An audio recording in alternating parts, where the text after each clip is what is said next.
I'm Carrie, 72. 6 months ago, I made a decision that changed my life and shocked my children. Today, they're sitting across from me at my new dining table, and I'm about to tell them why I did what I did. It all started on Christmas Eve. I'd spent days preparing for our annual family dinner. The house smelled of cinnamon and apple pie, and the table was set for 12. My three children, their spouses, five grandchildren, and me. I was looking forward to their arrival, imagining the laughter and warmth that would fill the house. But then my eldest son, Henry, called. His tone was off, and my heart sank as he told me they'd all decided to go on a last-minute family cruise instead. They were already at sea. I was stunned. I couldn't believe they'd leave me alone on Christmas Eve after I'd worked so hard. And then, to make matters worse, I discovered they'd used $13,000 of my savings to pay for the cruise without asking. I sat alone at the empty table, surrounded by the food no one would eat. The house was silent, and the only sound was the ticking of the clock. I felt so betrayed. For years, I'd put my children's needs above my own. My late husband, George, had passed away when he was 36, leaving me with three young children: Henry, 6, Lily, 4, and Tom, just 2 years old. I was terrified. It was 1981, and I had a mortgage and three mouths to feed. George's life insurance paid off part of the house, but it wasn't enough. I worked two jobs, an office job during the day and waitressing at night. My sister, Rose, would watch the kids, and I'd come home exhausted, my feet swollen and my back aching. I remember all the sacrifices I made for my children. I'd go without new clothes so they could have the latest toys. I'd stay up all night making birthday cakes because I couldn't afford to buy them. When Henry graduated from high school, I scraped and saved to buy him a used car.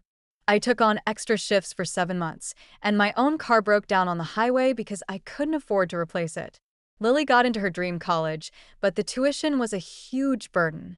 I refinanced the house without telling her, determined to give her the opportunity she deserved.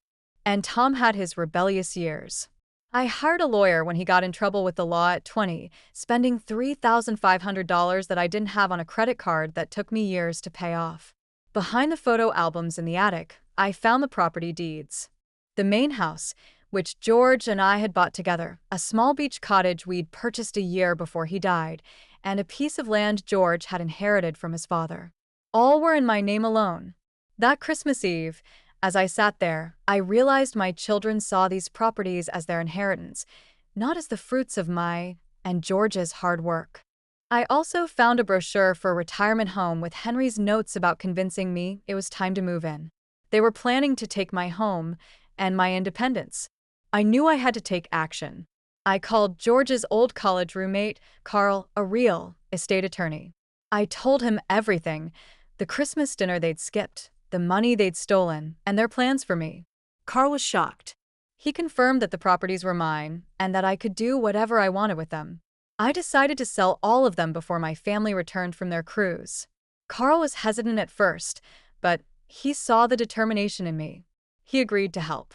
The market was good, and we managed to sell the beach cottage to a young couple within 4 days.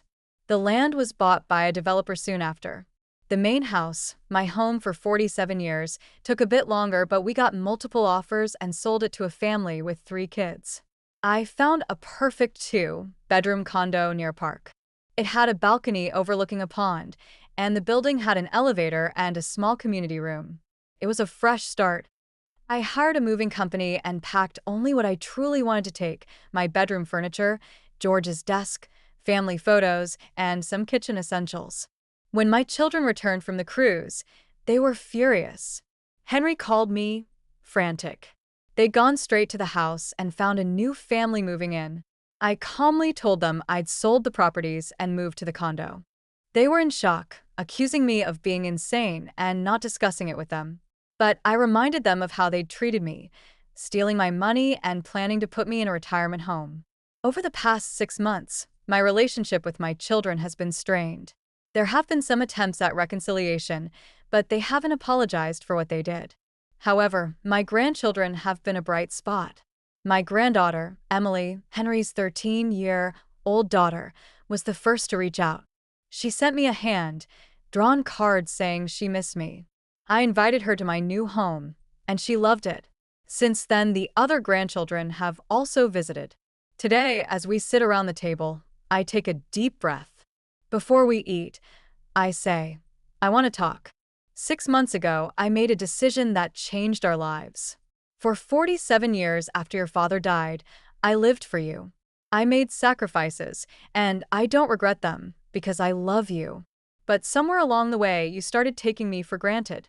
You used my money without asking, and you planned to take my home. I've had 6 months to think, and I've decided I want us to have a new relationship. I'm my own person, and I won't be taken for granted anymore. I want to know my grandchildren better, and I want to be invited to family gatherings as a welcome guest. I hope we can build something new, based on respect and understanding. There's a long silence. Then, Henry speaks up. Mom, you're right. We treated you badly, and what we did at Christmas was unforgivable. We're sorry. I smile. It's a start. The road ahead won't be easy, but I'm finally free, and I have hope for the future. Now, I'm curious about you who listened to my story. What would you do if you were in my place? Have you ever been through something similar? Comment below. And meanwhile, I'm leaving on the final screen 2 other stories that are channel favorites, and they will definitely surprise you. Thank you for watching until the end.